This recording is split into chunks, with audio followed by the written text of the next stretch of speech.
नमस्ते, नमस्कार प्यारे दोस्तों, कैसे हैं आप सभी। उम्मीद करती हूँ सभी प्यारे बच्चे बहुत अच्छे होंगे, एकदम ज़बरदस्त होंगे, एकदम बेहतरीन होंगे, एकदम शानदार होंगे। तो दोस्तों, मैं भावना भाटी आप सभी प्यारे साथियों का स्वागत करती हूँ आपके अपने प्यारे से परिवार रोजगार विद अंकित में। सभी बच्चे क्लास के साथ जुड़ जाइएगा, क्लास आप लोगों की शुरू हो चली है। सभी को राधे राधे, सभी बच्चों को नमस्कार, सभी प्यारे साथियों को प्रणाम। आप सभी प्यारे बच्चे कैसे हैं? उम्मीद है सभी प्यारे साथी बहुत अच्छे होंगे, बहुत ही ज़्यादा ज़बरदस्त शानदार होंगे और अच्छे तरीके से आपकी जो पढ़ाई है वो भी चल रही होगी, क्योंकि आप लोगों को इस बार आप ये सोचकर तैयारी करनी है आपको कि इसके बाद कोई एग्ज़ाम नहीं, इसके बाद कोई एग्ज़ाम नहीं, हमें इसी एग्ज़ाम में सेलेक्ट हो जाना है। आगे देखेंगे आगे की तैयारी को, क्योंकि पहले हमारा जो लक्ष्य है, पहले हमारा जो मोटिव है वो ये है कि इस भर्ती में हम सेलेक्ट हो जाएं और आगे जीवन में और कितनी ऊंचाइयों पर जाना है इस भर्ती के साथ ही देखेंगे। तो पहला लक्ष्य आपकी ये सीढ़ी है, इस सीढ़ी पर चढ़ना, उसके बाद देखना कि और कितनी ऊंचाइयों पर तुमको जाना है। तो पहली सीढ़ी आपको बहुत समझदारी के साथ आपको इन मुकामों पर पहुंचना है, बहुत समझदारी के साथ अपनी सफलताओं को प्राप्त करना है। तो इन्हीं सफलताओं के लिए लगातार मेहनत भी करते रहना है। तो बेटा आ जाओ जल्दी से। गुड मॉर्निंग, गुड आफ्टरनून, सभी को नमस्कार, सभी को जय हिंद जय भारत। तो चलिए अब क्लास को शुरू करते हैं, ठीक है। तो आवाज़ सभी तक पहुंच रही है? एक बार बता दो सभी बच्चे, सारे प्यारे साथी एक बार बता दो, आवाज़ आप लोगों तक पहुंच रही है क्या? सभी प्यारे बच्चे मुझे सुन पा रहे हैं? तो उम्मीद करती हूँ सभी बच्चे मुझे अच्छे से सुन पा रहे होंगे। और आज की इस क्लास में हम लोग बात करने वाले हैं पहले तो कुछ श्वसन तंत्र के बारे में, और उसके बाद बात करने वाले हैं एंडोक्राइन सिस्टम के बारे में, ठीक है। एंडोक्राइन सिस्टम के बारे में, एंडोक्राइन सिस्टम जिसमें हम लोग ग्रंथियों को पढ़ेंगे। क्लियर प्यारे बच्चे? तो आ जाओ अब हम आगे चलते हैं और उसके बाद हम अपनी चीज़ों को दूसरे टॉपिक की तरफ लेकर चलेंगे। तो सबसे पहले मैं आपको आज की इस क्लास में कॉन्सेप्ट्स बताने वाली हूँ रेस्पिरेटरी सिस्टम के बारे में ही। हम लोग पढ़ने वाले हैं रेस्पिरेटरी सिस्टम के बारे में, यानी कि हम लोग करने वाले हैं श्वसन तंत्र की ही बातें। श्वसन तंत्र, रेस्पिरेटरी सिस्टम। देखो, जब हम लोग श्वसन तंत्र के बारे में बातें करते हैं तो इसके बारे में मैंने कल आप लोगों को कुछ बातें बताई थी। जैसे हमने कल की क्लास में बात करी थी, आवाज़ नहीं आ रही है? आवाज़ तो आनी चाहिए, बच्चे बोल रहे हैं ऑल क्लियर, संदीप बोल रहे हैं सब कुछ सही है। तो बेटा आवाज़ तो आनी चाहिए, आपने देख लीजिए एक बार, आपने अपना फ़ोन तो म्यूट नहीं कर रखा, फिर आ जाएगी आवाज़, ठीक है। तो देखो, कल हमने बात करी थी कि कोशिकीय श्वसन जो होता है वो दो तरीके का होता है, अवायवीय और वायवीय। मैंने आपको अच्छे से समझाया था। आज थोड़ी सी और बातें इन्हीं कॉन्सेप्ट्स पे करते हैं कि वायवीय श्वसन के लिए हमें ऑक्सीजन चाहिए, अवायवीय श्वसन के लिए ऑक्सीजन नहीं चाहिए, नो नीड ऑफ ऑक्सीजन, ठीक है। फिर हम बात करते हैं कि मैम अवायवीय श्वसन कोशिका के माइटोकॉन्ड्रिया में होता है, जब वायवीय श्वसन जो होता है एरोबिक रेस्पिरेशन कोशिका के माइटोकॉन्ड्रिया में होता है, जबकि एनएरोबिक रेस्पिरेशन अवायवीय श्वसन कोशिका के साइटोप्लाज्म में होता है।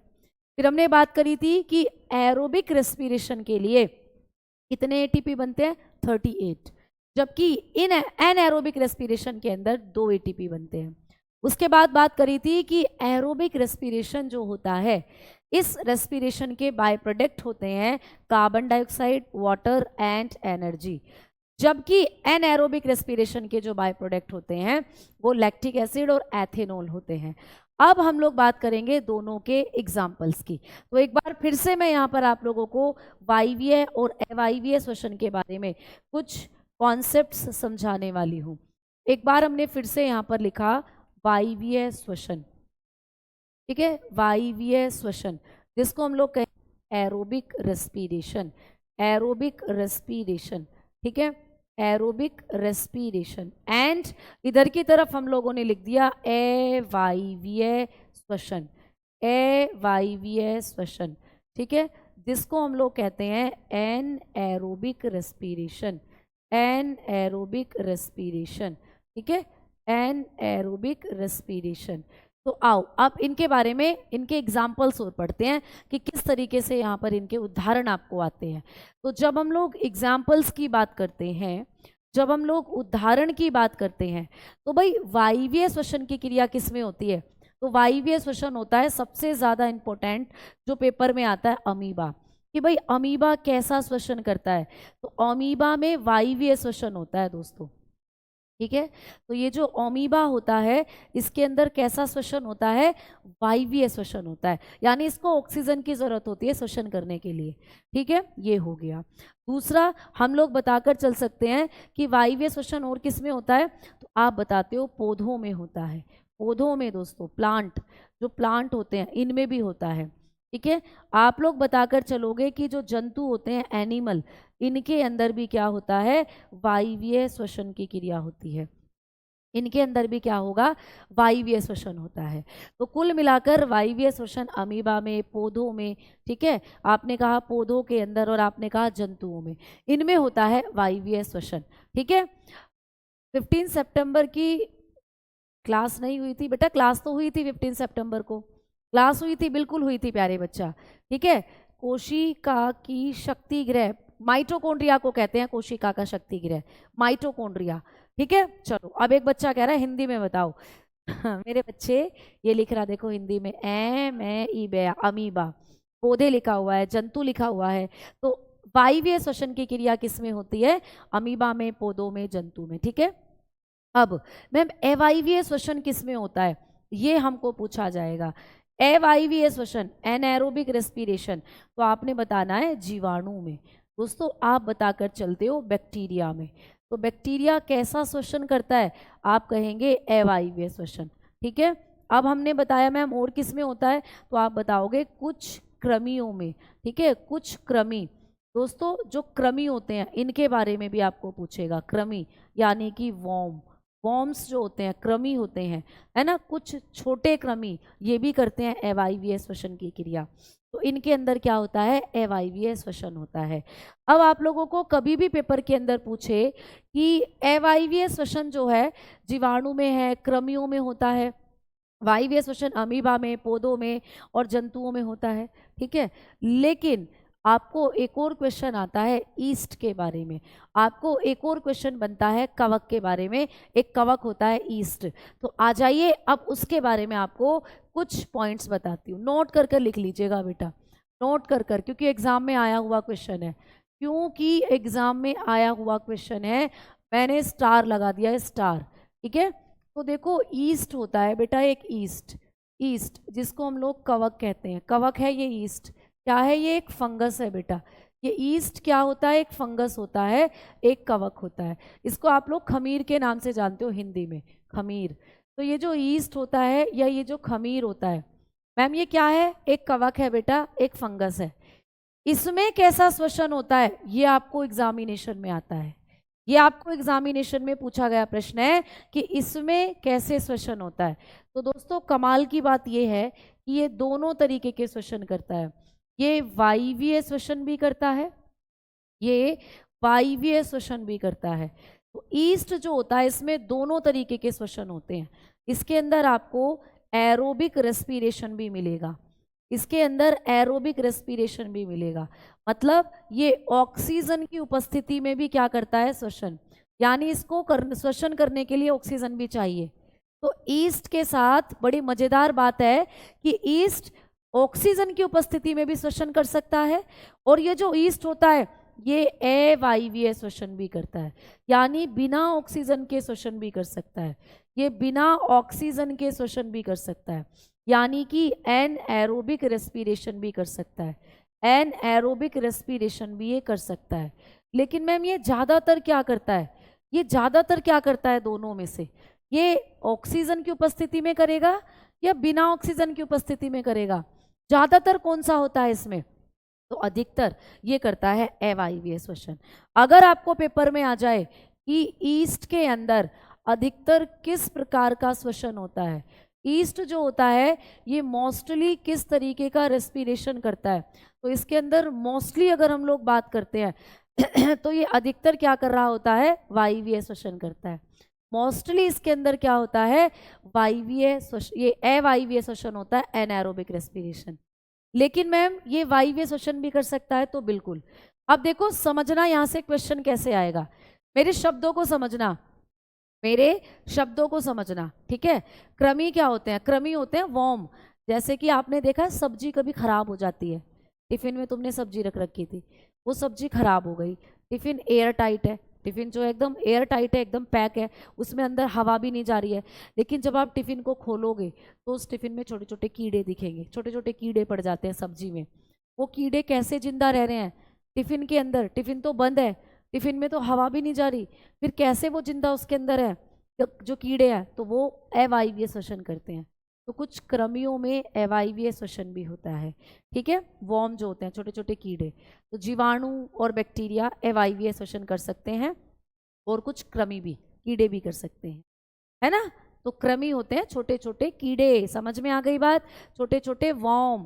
कई बार सब्जी कटोरी में रखी है, बहुत दिन से रखी है और वहां पर वो टिफिन में रखी हुई है एक सब्जी, और टिफिन एकदम बंद है, उस टिफिन को खोलकर देखा तो सब्जी में या कीड़े पड़े हुए हैं, तो वो वॉर्म होते हैं, कीड़े होते हैं।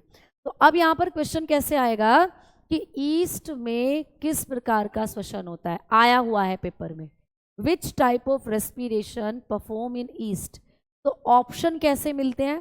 पहला ऑप्शन दे देगा वायवीय श्वसन, दूसरा ऑप्शन दे देगा अवायवीय श्वसन, तीसरा ऑप्शन दे देता है कुछ और बनाकर कोशिकीय श्वसन, या चौथा ऑप्शन दे देता है बनाकर कोई भी नहीं। तो आप बताएंगे कि जब आपको ये और ये अलग अलग ऑप्शन में दिए हुए हों तो आपको फिर अवायवीय श्वसन पर ही टिक करना है, आपको अवायवीय श्वसन पर ही टिक करना है कि भाई ईस्ट में अवायवीय श्वसन होता है जब अलग अलग ऑप्शन दिए हुए हैं।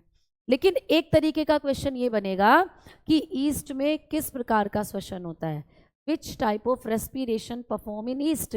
तो ऑप्शन दे देगा वायवीय श्वसन, फिर दूसरा ऑप्शन दे देगा अवायवीय श्वसन, फिर तीसरा ऑप्शन दे देगा बोथ ए एंड बी, यानी दोनों, वायवीय भी और अवायवीय भी, और तीसरा दे देगा नन ऑफ दीज।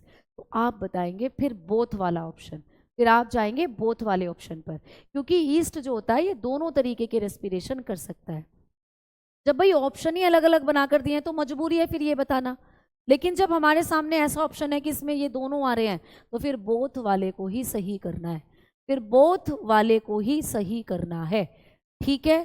समझ में आ गई बात? क्लियर?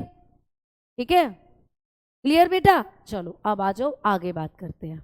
अब हम बढ़ते हैं आगे की तरफ कि मैम जब ईस्ट वायवीय श्वसन करेगा तो इसका अंतिम उत्पाद क्या होगा। ये भी पेपर में क्वेश्चन बनता है कि भाई जब ईस्ट वायवीय श्वसन करता है तो कौन से अंतिम उत्पाद निकालेगा, कौन से बाय प्रोडक्ट निकालेगा।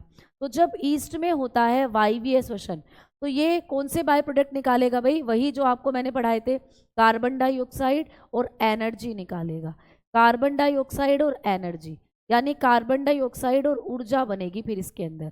तो ये भी क्वेश्चन आ सकता है कि जब ईस्ट वायवीय श्वसन की क्रिया करता है तो कौन से अंतिम उत्पाद बनाता है। तो आप बताते हो कार्बन डाइऑक्साइड और ऊर्जा बनाता है, कार्बन डाइऑक्साइड भी निकलेगी तब इसमें और एनर्जी भी निकलेगी, ठीक है।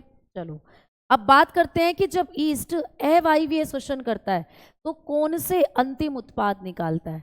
तो कौन से अंतिम उत्पाद निकालता है, ये क्वेश्चन आ सकता है। तो कौन से बाय प्रोडक्ट बनाता है, तो तब आपको बताना है कि जब ईस्ट अवायवीय श्वसन करता है तो ये एथेनॉल निकालता है। किसका निर्माण करता है? फिर ये एथेनॉल का निर्माण करता है, तब इसका बाय प्रोडक्ट होता है एथेनॉल, तब इसका बाय प्रोडक्ट होता है एथेनॉल। क्या होता है दोस्तों? एथेनॉल होता है, ठीक है। अब कई बार यहाँ पर भी आपको डायरेक्टली क्वेश्चन आ जाता है। अब देखो अलग अलग पूछे, वायवीय श्वसन के उत्पाद पूछे तो कार्बन डाइऑक्साइड और ऊर्जा, अवायवीय श्वसन के पूछे तो एथेनॉल, लेकिन यहाँ भी इकट्ठा आ जाता है कई बार क्वेश्चन कि ईस्ट किस प्रकार के अंतिम उत्पाद निकालता है।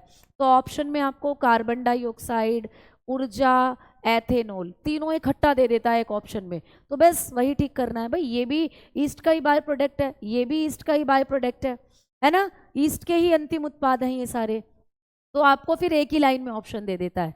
तो जहाँ कार्बन डाइऑक्साइड मिले, जहाँ एनर्जी मिले और जहाँ एथेनॉल मिले, ये हो जाते हैं ईस्ट के अंतिम उत्पाद, ये हो जाते हैं ईस्ट के बाय प्रोडक्ट। लेकिन जब स्पेशली पूछे कि भाई वायवीय श्वसन के दौरान कौन से निकलते हैं, तो तब ये दोनों ही बताने हैं। अवायवीय श्वसन के दौरान कौन से निकलते हैं, तब केवल एथेनॉल बताना है तब केवल एथेनॉल बताना है। समझ में आ गई बात? ठीक है, क्लियर? चलो आ जाओ, अब आगे बात करते हैं हम लोग। अब आपको मैं बताती हूँ कि ये जो ईस्ट होता है ना मैम, ये कैसा दिखता है। तो ये है दोस्तों ईस्ट, ये ईस्ट कोशिका होती है। ये जो आपको यहाँ पर फोटो नज़र आ रहा है ये ईस्ट कोशिका है, ये ईस्ट सेल है, ये खमीर की कोशिका है बेटा। अब इस खमीर कोशिका का इस्तेमाल हम लोग कहाँ कहाँ करते हैं ये भी आता है। तो इसका जब हम लोग यूज़ करते हैं, इसका जब हम लोग उपयोग करते हैं, तो इस खमीर कोशिका का उपयोग हम लोग कर रहे होते हैं ब्रेड बनाने में। कहाँ करते हैं इसका उपयोग? ब्रेड बनाने में। खाते हो ब्रेड नाश्ते में सुबह सुबह, तो इसका इस्तेमाल हम लोग करते हैं ब्रेड बनाने में, इन ब्रेड फॉर्मेशन, ब्रेड बनाने में इसका इस्तेमाल करते हैं। इसी खमीर का इस्तेमाल हम लोग करते हैं ब्रेड बनाने में। तो पहला पॉइंट तो ये हो गया, पूछा जाता है पेपर में, आया हुआ है प्रश्न, स्टार लगा के लिख लेना कि किसका इस्तेमाल, कौन से कवक का इस्तेमाल हम ब्रेड बनाने में करते हैं। तो आपने कहा ईस्ट का इस्तेमाल करते हैं ब्रेड बनाने में। और बेटा इसी ईस्ट का इस्तेमाल करते हैं शराब बनाने में, इसी का इस्तेमाल करते हैं हम लोग शराब बनाने में, ठीक है। तो इसी का इस्तेमाल हम किस में करते हैं? शराब बनाने में। टू फॉर्म्ड अल्कोहल, इसी का इस्तेमाल करते हैं अल्कोहल बनाने में, अल्कोहल बनाने में, ठीक है, शराब बनाने में। तो इसके आप लोगों को जब भी पेपर में एग्जामिनेशन में इससे क्वेश्चन आता है तो इस तरीके के ये यूजेस आपको पूछे जाते हैं। मैम इसका तीसरा यूज़ क्या हो सकता है? तो इसका इस्तेमाल हम लोग करते हैं बेकरी के अंदर, बेकरी में, बेकरी जानते हो, बिस्किट वगैरह बनाने में भी इस्तेमाल करते हैं। इन बेकरी, जो बेकरी वाले बिस्किट्स आते हैं, केक आते हैं, पेस्ट्री आती हैं, केक पेस्ट्री ये सब बेकरी से बनाई जाती हैं, इन सभी में इस्तेमाल करते हैं हम लोग ईस्ट का, इन सभी में इस्तेमाल करते हैं हम लोग खमीर का। तो इसके अंदर जब इस खमीर के बारे में हम लोग बात करते हैं तो इस खमीर में, इस ईस्ट में जब अवायवीय श्वसन की क्रिया होती है तो एक क्वेश्चन ये भी बनता है कि ये जो ईस्ट होती है, ये तो इसके यूजेस हो गए भाई कि इसका इस्तेमाल कहाँ का करते हैं? ब्रेड बनाते हैं इसी से, शराब बनाते हैं इसी से बेकरी में इसका इस्तेमाल करते हैं, बेकरी केक बनाते हैं, पेस्ट्री बनाते हैं, बिस्किट बनाते हैं बेकरी के, इन सब में इसका इस्तेमाल करते हैं। तो इसकी ईस्ट की कौन सी ऐसी प्रजाति है जिनसे हम ये सारी चीज़ों को करते हैं? इसकी प्रजाति भी पूछी जाती है, इस ईस्ट की किस स्पीशीज़ का इस्तेमाल हम लोग इन सब कार्यों में करते हैं। तो इसकी एक स्पीशीज़ होती है सकेरोमाइसिटीज़, आप लोग बताएंगे सकेरोमाइसिटीज़, सकेरोमाइसिटीज़, ठीक है, सकेरोमाइसिटीज सार्वेसी, ये इसकी प्रजाति का नाम है बेटा, सकेरोमाइसिटीज सार्वेसी। ये स्टार लगा के लिख लेंगे, ये पेपर में पूछा गया प्रश्न है कि ईस्ट की किस प्रजाति का इस्तेमाल ब्रेड बनाने में, शराब बनाने में और बेकरी में किया जाता है। ये क्वेश्चन आया था, which species of yeast use to make alcohol, bread and bakery. तो आप बताएंगे सकेरोमाइसिटीज सार्वेसी। लिख दूं यहाँ पर? तो बेटा सकेरोमाइसिटीज सार्वेसी। तो सकेरोमाइसिटीज सार्वेसी नाम की इसकी एक प्रजाति होती है, इसी प्रजाति का इस्तेमाल करते हैं इन सब कामों को करने के लिए। समझ में आ गई बात? समझ में आ गई भाई बात? बताओ जल्दी से, है ना? तो आप लोगों ने कहा कि यहाँ से मैम ये सारे पॉइंट हम बताकर आ जाएंगे ईस्ट के बारे में, जो जो हमसे पूछे जाएंगे। ये सारे पॉइंट इंपॉर्टेंट हैं, याद रखना, मैंने आपको कहा सारे इंपॉर्टेंट होते हैं। अब जब हम इस ईस्ट के बारे में और फैक्ट पढ़ें, अब जब हम इस ईस्ट के बारे में मैम और पॉइंट्स पढ़ें, तो इस ईस्ट से हमें और कौन कौन से ऐसे पॉइंट्स हैं जो आप याद करने हैं या जो पेपर में हमें पूछे जा सकते हैं। तो बेटा इस ईस्ट से आपको एक चीज़ और पढ़नी है। क्या पढ़ना है? ये जो ईस्ट होती है ना, ये जो ईस्ट होती है, ये जो खमीर होता है, इसके अंदर कुछ एंजाइम भी पाए जाते हैं। तो ईस्ट में, खमीर में कौन कौन से एंजाइम पाए जाते हैं? तो बच्चा इसमें एंजाइम पाए जाते हैं, इसके अंदर क्या पाए जाते हैं? एंजाइम। तो इसमें कुछ एंजाइम भी पाए जाते हैं, हैव एंजाइम। इसके अंदर कौन कौन से एंजाइम्स हैं ये आपको पूछेगा। तो आपने कहा कि एक तो इसके अंदर पाया जाता है जाइमेज एंजाइम, आपको पूछ सकता है कि जाइमेज एंजाइम किसमें पाया जाता है। तो एक तो इसके अंदर जाइमेज एंजाइम पाया जाता है और दूसरा इसके अंदर पाया जाता है इन्वर्टेज एंजाइम, इन्वर्टेज एंजाइम भी इसके अंदर पाया जाता है। दूसरा इसके अंदर आपको देखने को मिलता है इनवर्टेज, इनवर्टेज एंजाइम। ठीक है, तो ये दो तरीके के एंजाइम इसके अंदर होते हैं, जाइमेज एंजाइम और आपने कहा इनवर्टेज एंजाइम। अब इनमें से कौन सा ऐसा एंजाइम है जो अल्कोहल को बनाने में काम आता है, जो कि ग्लूकोज को एथिल अल्कोहल में बदल देता है?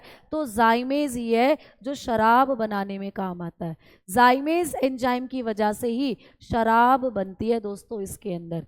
तो ईस्ट क्यों शराब बनाता है? क्योंकि इसके अंदर एक एंजाइम होता है जाइमेज।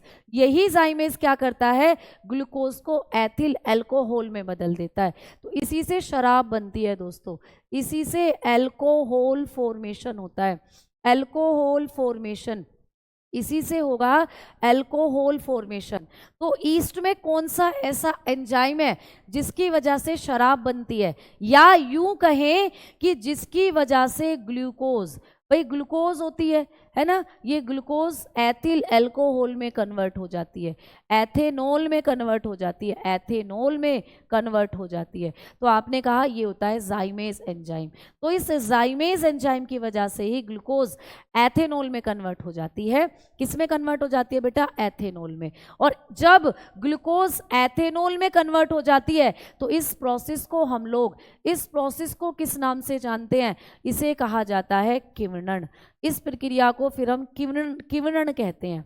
इस प्रक्रिया को हम लोग क्या कहते हैं? किण्वन, यानी कि फर्मेंटेशन। फिर हम लोग इसे क्या कहते हैं? फर्मेंटेशन के नाम से जानते हैं।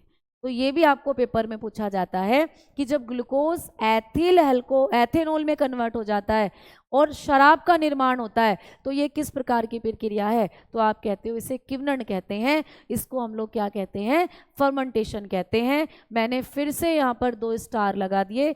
इसका मतलब ये समझो कि ये इंपॉर्टेंट फैक्ट है। इसका मतलब ये समझो कि ये इंपॉर्टेंट फैक्ट है। बात समझ में आई? एक बार फिर से समझा रही हूँ जिन भी बच्चों को समझ नहीं आया, क्योंकि इंपॉर्टेंट फैक्ट है। भाई जब हम लोग बात करते हैं कि ईस्ट के बारे में, ईस्ट दोनों तरीके के श्वसन करता है, वायवीय, अवायवीय, एरोबिक, एनारोबिक दोनों। जब दोनों अलग अलग श्वसन करेगा तो अंतिम उत्पाद क्या बनेगा? कार्बन डाइऑक्साइड बनेगा और ऊर्जा बनेगी वायवीय श्वसन में। अवायवीय श्वसन में एथेनॉल बनाता है। ठीक है, अब जब हम इस ईस्ट के बारे में बात करते हैं तो ईस्ट की कौन सी ऐसी प्रजाति है जिसका इस्तेमाल ब्रेड बनाने में, शराब बनाने में और बेकरी में करते हैं? तो सैकेरोमाइसिस सार्वेसी नाम की इसकी प्रजाति है। इसी का इस्तेमाल इन सब कार्य को करने में करते हैं, या ये सब कार्य हैं जो ईस्ट करता है। ठीक है, अब बात करी हमने कि ईस्ट में क्या होता है। ईस्ट के अंदर एंजाइम पाए जाते हैं। कौन कौन से? 2 एंजाइम याद रखने हैं, जाइमेज और इनवर्टेज। अब यहाँ से जाइमेज का काम आपको पूछता है। जाइमेज ही है जिसके द्वारा शराब बनती है, यानी ईस्ट के अंदर जाइमेज ही शराब बनाता है। कैसे? क्योंकि ये जाइमेज ग्लूकोज को किस में कन्वर्ट कर देता है? एथेनॉल में कन्वर्ट कर देता है। और जब ग्लूकोज एथेनॉल में कन्वर्ट होती है वायु की अनुपस्थिति में, यानी ऑक्सीजन नहीं चाहिए, यहाँ ऑक्सीजन की जरूरत नहीं है, तो इस प्रक्रिया को हम लोग फर्मेंटेशन कहते हैं, किण्वन कहते हैं। तो ये बिना ऑक्सीजन के होता है, बिना O2 के होता है। यहाँ पर ऑक्सीजन की जरूरत नहीं होती है, विदाउट ऑक्सीजन, है ना। तो ये प्रोसीजर कब होता है? Without oxygen. यहाँ कोई ऑक्सीजन की जरूरत नहीं है, तो यहाँ पर ये प्रोसीजर विदाउट ऑक्सीजन होता है, कोई ज़रूरत नहीं है यहाँ पर ऑक्सीजन की। तो आपको ये भी पेपर में पूछता है कि जब ऑक्सीजन की हमें ज़रूरत नहीं होती तो उस श्वसन को हम लोग किण्वन भी कह सकते हैं, उस श्वसन को हम फर्मेंटेशन भी कह सकते हैं। भाई ऐसा श्वसन जिसमें ऑक्सीजन चाहिए वो तो वायवीय श्वसन हो गया, ऐसा श्वसन जिसमें ऑक्सीजन नहीं चाहिए वो हम लोग क्या कहते हैं? अवायवीय श्वसन। तो अवायवीय श्वसन को यहाँ पर भी ऑक्सीजन नहीं चाहिए, तो इसीलिए इसको किण्वन को ही हम लोग अवायवीय श्वसन भी कह देते हैं, अवायवीय श्वसन भी कह देते हैं। ठीक है, क्लियर? पुष्पा देवी बच्चा, क्या दिक्कत आ रही है एक बार बता दीजिए। आप एक बार बता दीजिए कि क्या दिक्कत आ रही है ना? ठीक है, समझ में आ गई बात? ठीक, तो आ जाओ अब आगे बात करते हैं। सपना जी बेटा, अगर हम कमेंट ही पढ़ते रहेंगे बच्चा, मैं कई बार समझा भी चुकी हूँ कि कमेंट्स ही पढ़ते रहेंगे तो टॉपिक को हम कैसे पूरा करेंगे ये बताओ, टॉपिक को हम कैसे पूरा करेंगे ये बताओ। तो इसीलिए जो कमेंट्स दिख रहे हैं उनको लिया भी जा रहा है, जो नहीं दिख रहे हैं उनको फिर आप लोग क्या कर सकते हो? टेलीग्राम में भी पूछ सकते हो। अब आ जाओ अगला फैक्ट। अब आपके सामने एक और चीज आती है लैक्टिक एसिड। अब आपके सामने मैंने कहा था कि अवायवीय श्वसन का एक और उत्पाद होता है लैक्टिक अम्ल। अब बात करते हैं हम लोग लैक्टिक अम्ल के बारे में, लैक्टिक एसिड। तो लैक्टिक एसिड किसका बाय प्रोडक्ट है? तो लैक्टिक एसिड भी अवायवीय श्वसन का अंतिम उत्पाद है। तो ये भी क्या होगा, आप लोग बताएंगे कि अवायवीय श्वसन का अवायवीय श्वसन का उत्पाद है। तो ये आपको पूछा जा सकता है कि लैक्टिक एसिड किसका उत्पाद है, तो आप कहते हो अवायवीय श्वसन का उत्पाद है। तो इसलिए आपने कहा it is by product of anaerobic respiration. तो ये भी एनारोबिक रेस्पिरेशन का ही क्या होता है, उत्पाद होता है। लेकिन ये लैक्टिक एसिड कहाँ बनता है मैम, ये लैक्टिक एसिड कहाँ से निकलता है? तो लैक्टिक एसिड के बारे में जब बात करते हैं तो ये भी अवायवीय श्वसन में ही निकलता है बेटा, ये भी एनारोबिक रेस्पिरेशन में ही निकलता है। और ये भी आपको क्वेश्चन बेटा पेपर में पूछा गया है, ये भी क्वेश्चन आपको पेपर में आया है कि लैक्टिक एसिड किस प्रकार के श्वसन का उत्पाद है। Lactic acid is the by product of which type of respiration? आपने कहा अवायवीय श्वसन का उत्पाद है। अब ये कब बनता है? तो यह मानव की मांसपेशियों में बनता है। तो कहाँ बनता है? यह मानव की मांसपेशियों में बनता है। तो बेटा ये हमारे अंदर बनता है, ये हमारी मांसपेशियों में बनता है, ठीक है। तो ये मानव की मांसपेशियों में बनता है। तो ये क्वेश्चन आता है कि मानव की मांसपेशियां जब अवायवीय श्वसन करने लगती है, जब मानव की मांसपेशियां एनारोबिक रेस्पिरेशन करने लगती हैं, ठीक है, क्लियर। स्पेस में दूध का दही बन सकता है? नहीं बन सकता, क्योंकि वहां ऑक्सीजन नहीं है, क्योंकि वहां ऑक्सीजन नहीं है बेटा, ठीक है। तो देखो लैक्टिक एसिड की जब हम लोग बात करते हैं तो लैक्टिक एसिड भी अवायवीय श्वसन का उत्पाद है, एनारोबिक रेस्पिरेशन का ही प्रोडक्ट है। मैम ये किस में बनता है, ये कहाँ बनता है? तो यह मानव की मांसपेशियों में बनता है। It is formed in human muscle. कहाँ बनता है दोस्तों? हमारी मसल्स में बनता है। It is formed in human muscle, हमारी मांसपेशियों में बनता है। अब मैम हमारी मांसपेशियों में बनता है तो क्या करता है हमारी मांसपेशियों के अंदर? तो हमारी मांसपेशियों में जब दर्द होता है ना, उस दर्द का कारण बनता है। तो बेटा ये बड़ा इंपॉर्टेंट पॉइंट है, आपको कई बार एग्जाम में आया है कि मानव की मांसपेशियों में किस एसिड के जमाव के कारण दर्द होता है?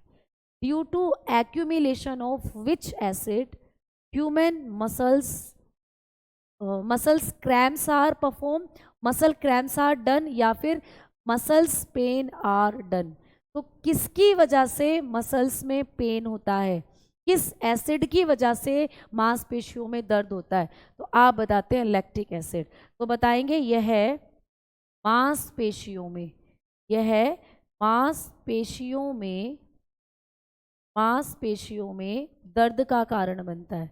तो सही कर लेना, ठीक है। तो ये क्या करता है, ये हमारी मांसपेशियों में पाया जाता है, और हमारी मांसपेशियों में क्या करता है, दर्द का कारण।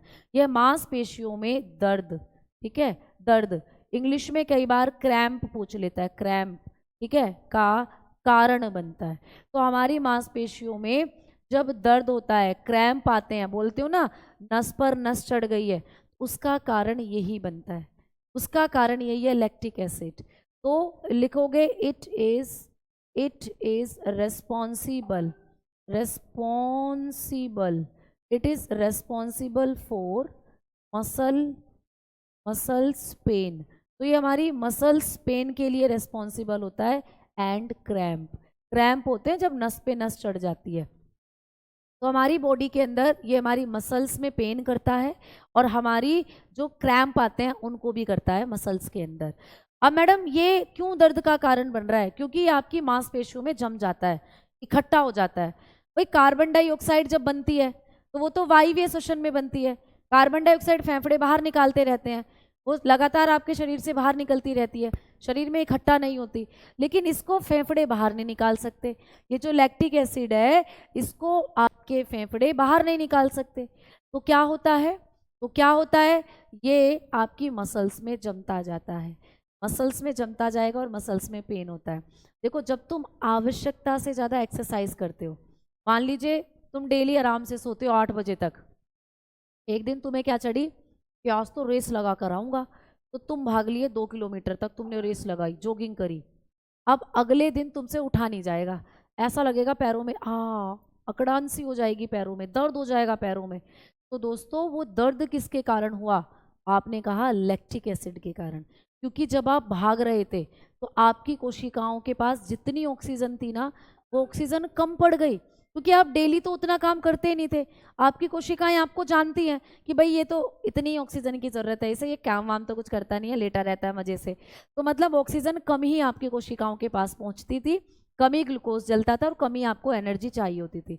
लेकिन आपने एक दिन करा घनी एनर्जी वाला काम, आपने एक दिन क्या करा दी भैया, गित्ता बबित्ता की तरह तुमने लगा दी, एक दिन कबड्डी में अपना कंपटीशन कर दिया, कबड्डी लड़ने लगे, या ऐसा मान लो रेस लगा दी तुमने। तो जब तुमने रेस लगा दी तो अब तुम जब अगले दिन उठोगे ना रेस लगाने को, तो ऐसे चलोगे, ऐसे ऐसे चलोगे, लंगड़ा लंगड़ा कर ऐसे ऐसे चलोगे। तो मतलब ये दर्द होगा तुम्हारी मसल्स में, तो किसकी वजह से होगा? लैक्टिक एसिड की वजह से। इसका मतलब जब हमारी कोशिकाओं में ऑक्सीजन की कमी हो जाती है, जब आप भागे तो आपके शरीर को ज़्यादा एनर्जी चाहिए थी, अब उतनी मात्रा में ऑक्सीजन नहीं पहुंच रही है शरीर में, एनर्जी कहाँ से बने, ग्लूकोज कहाँ से जले? तो इसीलिए आपकी कोशिकाएं ऑक्सीजन के बिना ही श्वसन करने लगती हैं, एनएरोबिक रेस्पिरेशन करने लगती हैं, जिसके अंदर बाय प्रोडक्ट लैक्टिक एसिड निकलता है और वो तुम्हारी मसल्स में जमने लगता है, और मसल्स में जमने के बाद ही उसको फिर दर्द के रूप में आपको देखना पड़ता है। तो ये होता है मसल्स के अंदर दर्द का कारण। समझ में आ गई बात? दीपेश आपके कमेंट दिख रहे हैं, मुझे लग रहा है सिर्फ आप यही कमेंट करने आए थे कि मैम आप कमेंट नहीं देखती हो, आपका कमेंट मुझे दिख रहा है। ठीक है, क्लियर बेटा? रिकॉर्डेड वीडियो बिल्कुल दिखती है। अब देखो जब आप एप्लीकेशन को खोलते हो, जब आप अपने बैच को खोलते हैं तो नीचे आपको लाइंस सब्जेक्ट की लाइंस लिखती हुई मिलती हैं, तो उसी में आपको बायोलॉजी की भी लाइन दिखती है, उस पर क्लिक करोगे तो मेरी क्लासेस खुल जाती हैं, बिल्कुल मिलती हैं आपको रिकॉर्डेड क्लास। चलो आओ अब आगे बात करते हैं हम लोग। तो आपने यहाँ पर वायवीय और अवायवीय श्वसन के बारे में जो कॉन्सेप्ट्स थे उनको अच्छे से कर लिया। अब मैं आपको बताने वाली हूँ कि किस जीव का श्वसन अंग क्या होता है, ये आपको पढ़ना है। तो अब आप लोग हेडिंग डालेंगे जीवों के श्वसन अंग, जीवों के श्वसन अंग। यहाँ से बहुत ज़्यादा क्वेश्चन बनता है, यहाँ से बहुत ज़्यादा क्वेश्चन बनता है। रेस्पिरेटरी, ठीक है, respiratory organ, respiratory organs of organism. तो अलग अलग ऑर्गेनिज्म के रेस्पिरेटरी ऑर्गन क्या होते हैं, जीवों के श्वसन अंग क्या होते हैं, अब हम इनके बारे में पढ़ने वाले हैं। तो जीवों के श्वसन अंग अब हम लोग हेडिंग डालेंगे। ठीक है, clear? Ma'am please talk again about lactic acid please. ठीक है विकास, बिल्कुल बेटा। लैक्टिक एसिड जो होता है ये कब बनता है? पहला पॉइंट, अवायवीय श्वसन के दौरान, एनएरोबिक रेस्पिरेशन के दौरान। मैम किस में बनता है? तो हमारी यानी मानव की मांसपेशियों में बनता है। मैम क्या कारण हो, क्यों, मतलब ये बनेगा तो क्या होगा? तो आपकी मांसपेशियों में दर्द होगा। मैम क्यों बनता है? जब हम ज़्यादा व्यायाम करते हैं, आवश्यकता से ज़्यादा जब हम व्यायाम करते हैं, एक्सरसाइज करते हैं, तो उतनी मात्रा में ऑक्सीजन हमारी बॉडी में पहुंच नहीं पाती जितनी हमें चाहिए, तो हमारी कोशिकाएं बिना ऑक्सीजन वाला श्वसन करने लगती हैं, यानी कि अवायवीय श्वसन करने लगती हैं। अब जब अवायवीय श्वसन होगा तो हमारे अंदर जो बाय प्रोडक्ट निकलेगा वो लैक्टिक एसिड होगा। तो इसीलिए हमारी कोशिकाएं लैक्टिक एसिड बनाने लगती हैं और ये हमारी मसल्स में जमने लगता है, और जब ये जमेगा तो अगले दिन आपको मसल्स में ऐंठन लगेगी, दर्द लगेगा, तो यही होता है लैक्टिक एसिड की वजह से। ठीक है, क्लियर? चलो अब देखो, अब हम बात करते हैं यहाँ पर कि आप में अलग अलग जीवों के श्वसन अंग क्या होते हैं। जैसे मछली से शुरू करते हैं बेटा, जितने भी फैक्ट यहाँ लिखवाऊंगी ऑल आर वेरी इंपॉर्टेंट। जितने भी फैक्ट लिखवाऊंगी ना यहाँ पर वो सब इंपॉर्टेंट है, सब पेपर में बने हैं। तो सबसे पहले बात करते हैं मछली। पेपर में क्वेश्चन आएगा कि मछली का श्वसन अंग क्या होता है, तो आप लोग बताते हो कि मछली का श्वसन अंग होता है गलफैडे। जानते हो ना, गलफैडे पाए जाते हैं मछली में, गलफैडे। मछली के अंदर पाए जाते हैं गिल्स। क्लियर। अब आपको कभी पूछ ले कि हमारे फेफड़ों में और मछली के गलफैडों में क्या अंतर है, तो हमारे फेफड़े तो वायु में जो ऑक्सीजन है, हवा में जो ऑक्सीजन है उसको लेते हैं। देखो जैसे मैंने खींच ली हवा से ऑक्सीजन, देखो तो हम तो हवा की ऑक्सीजन को खींचते हैं। और मछली कहाँ रहती है, पानी में या हवा में, तो कहोगे पानी में रहती है। मछली जल की रानी है, जीवन उसका पानी है, हाथ लगाओगे डर जाएगी, बाहर निकालोगे मर जाएगी। तो मछली पानी में रहती है, पानी में भी ऑक्सीजन है। भाई पानी कैसे बना हुआ होता है, H2O होता है पानी, H2O होता है पानी का फॉर्मूला, जल का फॉर्मूला। तो मछली के जो गलफैडे हैं ये पानी में घुली हुई ऑक्सीजन को लेते हैं, तो ये वो ऑक्सीजन लेते हैं जो पानी में घुली हुई होती है। तो हमारे फेफड़े पानी में घुली हुई ऑक्सीजन को नहीं ले सकते, मछली के गलफैडे पानी में घुली हुई ऑक्सीजन को लेते हैं, वो हवा में घुली हुई ऑक्सीजन को नहीं ले सकते। तो मछली को पानी से बाहर निकालोगे मछली मर जाएगी, हमें पानी में डालोगे हम मर जाएंगे। तो इसीलिए गलफैडे क्या काम करते हैं, जल में घुलित ऑक्सीजन को लेते हैं, जल में घुलित ऑक्सीजन लेते हैं। ठीक है, तो ये पूछा जाता है आपको कि फेफड़े और गलफैडों में क्या अंतर है। तो गलफैडे जल में घुलित ऑक्सीजन लेते हैं, ये क्या करते हैं, वाटर डिजॉल्व ऑक्सीजन लेते हैं, वाटर डिजॉल्व्ड ऑक्सीजन। ठीक है, तो आपने कहा टेक वाटर डिजॉल्व ऑक्सीजन, पानी में घुली हुई ऑक्सीजन को लेते हैं ये। ठीक है, चलो आ जाओ आगे बात करते हैं। अब मैम मछली का हो गया, दूसरा पॉइंट आपको पूछेगा मेंढक, कि भाई मेंढक कैसे श्वसन करता है। फ्रॉग आया हुआ है पेपर में, फ्रॉग आया हुआ है, मछली आई हुई है। मैंने कहा सारे इंपॉर्टेंट हैं, ठीक है, इसीलिए पहले ही लिख दिए हैं 3 स्टार। अब देखो मेंढक के बारे में बात करें तो मेंढक दोनों जगह रहता है, जमीन पर भी रहता है, लैंड पर, और मेंढक जो है ये जल में भी रहता है, वाटर में भी रहता है। तो जब ये जल में रहता है तो ये अपनी त्वचा से सांस लेता है, जब ये पानी में रहेगा तो ये अपनी त्वचा से सांस लेता है, लेकिन जब ये जमीन पर रहता है तो इसके पास हमारी तरह फेफड़े होते हैं, फिर ये उनसे सांस लेता है, फिर ये उनसे सांस लेगा। तो मेंढक दोनों तरीके से सांस ले सकता है, पानी के अंदर रहेगा तो त्वचा, और पानी के बाहर रहेगा जमीन पर तो फेफड़ों से। अब आगे बात करते हैं टेडपोल। मेंढक का लार्वा होता है भाई टेडपोल, तो टेडपोल कैसे सांस लेता है। आपको कभी भी पूछे कि जो टेडपोल होता है ये कैसे सांस लेता है, तो टेडपोल क्या है, लार्वा है, लार्वा। किसका लार्वा है दोस्तों, मेंढक का। मेंढक के अंडे में से निकलते हैं छोटे छोटे टेडपोल। तो ये कैसे सांस लेते हैं, तो ये बिना पानी के मर जाते हैं टेडपोल। तो दैट्स मीन ये भी मछली की तरह गिल्स से सांस लेते हैं, इनके पास भी गलफैडे होते हैं। तो आपने कहा कि जो मेंढक का लार्वा होता है इसके पास भी गलफैडे होते हैं श्वसन के लिए। तो पेपर में क्वेश्चन आ सकता है कि मेंढक का लार्वा टेडपोल, इसमें श्वसन अंग कौन से होते हैं, आप कहते हो गलफैडे होते हैं, है ना। What is the respiratory organ of tadpole larva of frog, तो आपने कहा इसमें भी गिल्स होते हैं। पानी में ही रहते हैं टेडपोल, पानी से बाहर निकालोगे तो मर जाएंगे, लेकिन धीरे धीरे पानी में ही ये बड़ा बड़ा मेंढक बनते हैं, फिर बाहर निकलते हैं बड़ा मेंढक बनकर। तो तब इनके गिल्स किस में कन्वर्ट हो जाते हैं, फेफड़ों में कन्वर्ट हो जाते हैं, है ना, फेफड़ों में कन्वर्ट हो जाते हैं। क्लियर, समझ में आई। हरिओम बेटा, क्या चीज़ें आपको ज़्यादा तेज लग रही हैं, मेरे ख्याल से तो चीज़ें तेज नहीं है, क्योंकि मैंने आप लोगों को यहाँ पर भी ये जो फैक्ट समझाए थे 2-2 बार 3-3 बार बेटा समझा दिए थे, है ना। ये सारे फैक्ट मैंने 2-2 3-3 बार आपको समझाए। उसके बाद मैंने जब आप लोगों को यहाँ पर ये चीज़ें समझाई, ये भी मैंने आपको 2-2 3-3 बार समझा दिया बेटा। और अब हम लोग यहाँ पर बात कर रहे हैं तो इनके बारे में तो अभी बात चल ही रही है कि भाई मछली में कैसे होता है श्वसन, तो आपने कहा फेफड़ों के जरिए होता है। मछली कैसी ऑक्सीजन को लेती है, पानी में घुलित ऑक्सीजन को लेती है, वाटर डिजोल्व ऑक्सीजन को लेती है। अब हमने बात करी यहाँ पर, देखो दूसरे टॉपिक की तरफ चलने वाले थे, आज भी रेस्पिरेशन ही खत्म हो पाया है, अभी भी खत्म ही नहीं हुआ। टेडपोल में कैसे होता है, फेफड़ों के द्वारा होता है दोस्तों। ठीक है, टेडपोल के बाद बात करते हैं चौथे नंबर पर। आपको पूछता है कि जो वेल होती है बेटा, वेल और डॉल्फिन, वेल और डॉल्फिन, इनमें क्या होता है श्वसन अंग? तो भाई वेल एक मछली नहीं है, वेल एक स्तनधारी है, एंड डॉल्फिन भी क्या होती है? एक स्तनधारी है। तो ये रहती जरूर पानी में है, लेकिन इनके पास श्वसन के लिए फेफड़े होते हैं। तो ये आपको पेपर के अंदर पूछा गया प्रश्न है। तो इनके पास भी लंग्स होते हैं, ठीक है। हमारे लंग्स से इनके लंग्स ज़्यादा एयर को अपने अंदर रख सकते हैं। तो ये पानी के ऊपर आती हैं, ऐसे कूदती हैं और हवा को अंदर लेकर जाती हैं।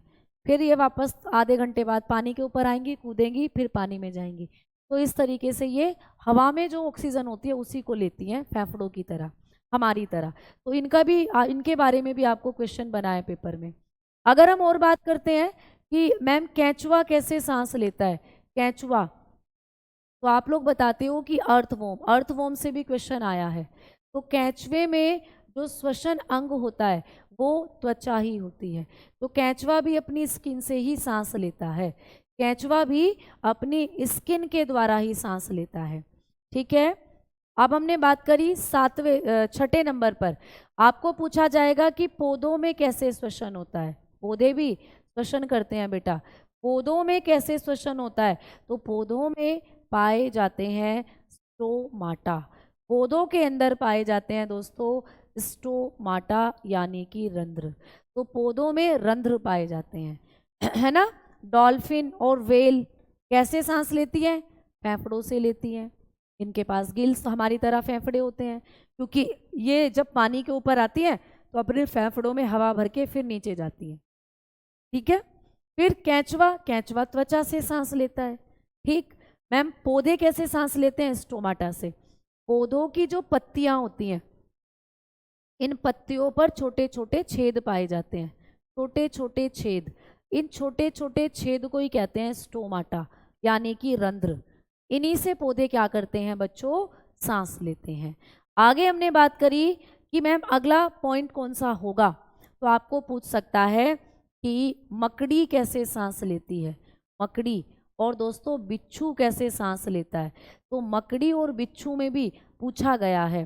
तो स्पाइडर हो जाती है बेटा, स्पाइडर। और स्कॉर्पियन, स्कॉर्पियन कैसे सांस लेते हैं? ये इनके पास पाए जाते हैं बुक लंग्स। बेटा इनको पढ़ना इतना अच्छा लगता है कि इन्होंने अपने फेफड़ों को ही बुक की तरह बना लिया। तो इनके पास पाए जाते हैं किताबी फेफड़े। ये भी आता है कि किताबी फेफड़े किसके पास होते हैं? तो आपने कहा बिच्छू और मकड़ी, है ना। स्पाइडरमैन, स्पाइडरमैन, है ना, और बिच्छू जिसको आप लोग स्कॉर्पियन बोलते हो, स्कॉर्पियन किंग। तो ये मकड़ी और बिच्छू कैसे सांस लेते हैं? इनके पास होता है प्यारे दोस्तों क्या? किताबी फेफड़े। मेंढक में दोबारा बता दो बेटा, मेंढक जो है दोनों तरीके से सांस ले सकता है। मेंढक के तो मजे मजे, कैसे? जमीन पर है तो फेफड़ों से सांस लेगा, पानी में चला गया तो त्वचा से सांस लेगा। तो जमीन पर फेफड़ों से सांस लेगा, पानी में त्वचा से सांस लेगा। ये होता है मेंढक के साथ। तो मेंढक दोनों तरीके से श्वसन कर सकता है ना।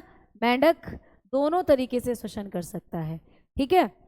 लेकिन जब हम लोग बात कर रहे हैं टेडपोल, तो टेडपोल मेंढक का लार्वा, इसमें गिल्स पाए जाते हैं, ठीक है।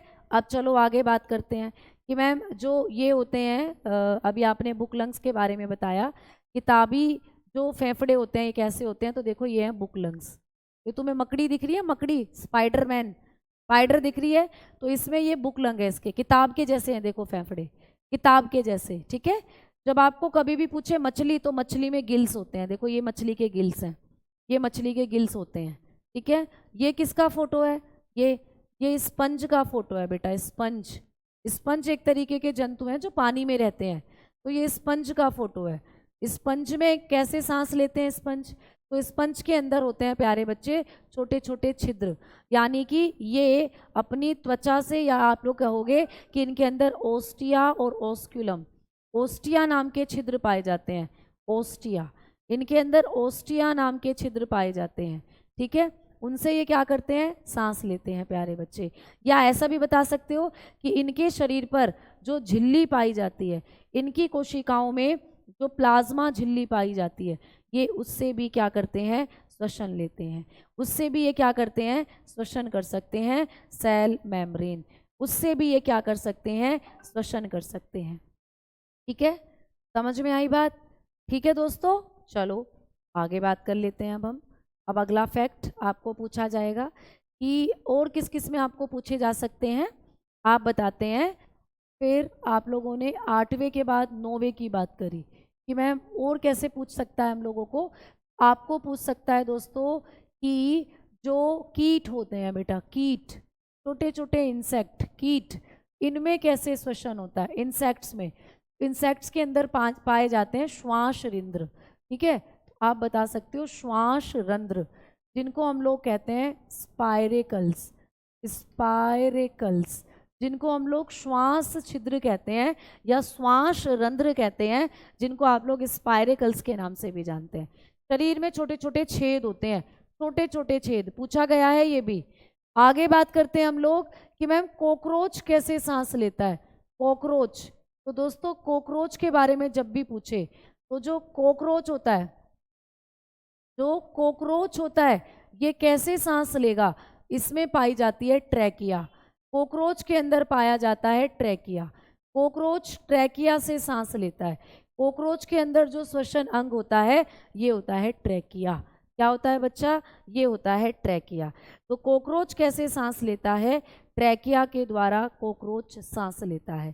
ठीक है, तो देखो ये कीट है कैटरपिलर, ये कीट है कैटरपिलर जो आपको दिख रहा है। तो देखो इसके अंदर ये रहे छोटे छोटे छेद इसके शरीर में, ये होते हैं स्पाइरेकल्स, जिसको मैंने श्वास रंध्र बताया था। तो कीट है ये एक, तो कीटों में छोटे छोटे छेद होते हैं जिनके द्वारा ये सांस लेते हैं। ठीक है, कॉकरोच में ट्रैकिया होती है, कॉकरोच ट्रैकिया के द्वारा सांस लेता है। अब यहाँ पर कुछ और चीज़ें आपको पूछ सकती हैं, जैसे ये किसका फोटो है बेटा, अमीबा। ये किसका फोटो है मेरे बच्चों, अमीबा का। तो अमीबा कैसे श्वसन करता है, अमीबा कैसे सांस लेता है, ये आपको पूछ सकता है, आया हुआ है पेपर में। तो ये अमीबा है, अमीबा कैसे सांस लेगा, इसके शरीर की तरफ ये जो इसकी प्लाज्मा झिल्ली होती है इससे ये सांस लेता है। तो ये कैसे सांस लेता है, प्लाज्मा झिल्ली से, यहीं से इसके अंदर ऑक्सीजन पहुंचती है। इसमें जो श्वसन होगा, प्लाज्मा में जो श्वसन होता है, इसके अमीबा में जो रेस्पिरेशन होता है ये कैसे होता है, तो अमीबा में रेस्पिरेशन होता है प्लाज्मा झिल्ली के द्वारा। इसके द्वारा बेटा, प्लाज्मा झिल्ली के द्वारा। इसमें श्वसन होता है प्लाज्मा झिल्ली, प्लाज्मा मेम्ब्रेन के द्वारा। इसकी जो प्लाज्मा मेम्ब्रेन होती है उसी में गैसों का आदान प्रदान होगा, और गैसों का आदान प्रदान जब भी होता है उसको हम डिफ्यूजन कहते हैं। क्या कहते हैं, डिफ्यूजन, यानी कि विसरण कहते हैं उसको। तो अमीबा में जो रेस्पिरेशन होता है ये विसरण की क्रिया द्वारा ही होगा। क्रिया कौन सी होगी, विसरण। अंग कौन से होंगे, प्लाज्मा झिल्ली। तो प्लाज्मा झिल्ली अंग हैं जिनसे ये सांस लेता है, और लेता किस प्रक्रिया द्वारा है, तो डिफ्यूजन के द्वारा। तो डिफ्यूजन के द्वारा लेता है, यानी कि विसरण की प्रक्रिया द्वारा करता है ये श्वसन। ठीक है मैम, फ्रॉग का 2 लेग कट कर दो तो जंप नहीं कर पाएगा, बिल्कुल नहीं कर पाएगा बेटा, क्योंकि वो प्रेशर बनाता है अपनी पूरी बॉडी का जंप करने के लिए। तो 2 पैर अगर हमने कट कर दिए तो उसमें प्रेशर नहीं बन पाएगा। ठीक है, आपने देखा है कि मेंढक में तो मैंने 2 चीज़ें बताई थी, फेफड़े भी होते हैं और इसके पास इसकी स्किन भी होती है, जिससे ये क्या करता है, सांस लेता है। कैचवे में हम पढ़ चुके हैं, कैचवे के अंदर इसकी त्वचा जो होती है इसी से ये सांस लेता है। कैचवे में, मछली में मैं तुम्हें बताई चुकी हूँ। ठीक है, इस तरीके से ये इंपॉर्टेंट चीज़ें आपको पेपर में पूछी जाती हैं कि कौन कैसे सांस लेता है। ठीक है, अच्छा अगर आपको कभी भी पूछे कि जलीय ऑर्थ्रोपोडा, जलीय आर्थ्रोपोडा, जलीय कीट, आपको कभी भी पूछे कि जलीय ऑर्थ्रोपोडा यानी कि एक्वेटिक ऑर्थ्रोपोडा जो होते हैं, एक्वेटिक ऑर्थ्रोपोडा यानी कीट है ये एक तरीके के, एक्वेटिक ऑर्थ्रोपोडा कैसे सांस लेते हैं, तो भाई पानी में तो जो रहता है वो गिल्स से ही सांस लेता है। तो पानी में तो सब गिल्स से सांस लेते हैं, बोले तो गलफेडे। ठीक है, गलफेडे, इनके पास गलफेडे होते हैं। ठीक है, गलफेडे, समझ में आ गई बात, गलफेडे। आज के लिए इतना ही मेरे दोस्तों, कल की क्लास में आगे बढ़ेंगे। तितली वगैरह में सब में छेद होते हैं, स्पाइरेकल, तितली भी कीट होती है तो कीटों में स्पाइरेकल होते हैं। ठीक है ना, समझ में आ गई। ऑक्टोपस में पूछ ले, ऑक्टोपस भी पानी में रहता है, ठीक है, ऑक्टोपस। तो ये जो ऑक्टोपस होता है ये भी पानी में रहता है। इसमें भी जो श्वसन अंग होते हैं वो गिल्स ही होते हैं, यानी कि गलफड़े होते हैं, ठीक है। तो इनमें से आप लोगों को सारी चीज़ें पेपर में पूछी जाएंगी। तो आज के लिए इतना ही मेरे दोस्तों, मिलते हैं फिर कल की क्लास में नए कॉन्सेप्ट की तरफ। मक्खी में भी ऐसा ही होगा, मक्खी में भी स्पाइरिकल्स ही पाए जाएंगे, ठीक है, क्लियर। चलो, अमीबा त्वचा से प्लाज्मा झिल्ली से सांस लेता है, उसकी प्लाज्मा झिल्ली में ही गैसों का एक्सचेंज होता है, प्लाज्मा झिल्ली में ही गैसों का एक्सचेंज होता है, ठीक है। तो मिलते हैं कल, तब तक के लिए नमस्कार, जय हिंद, जय भारत।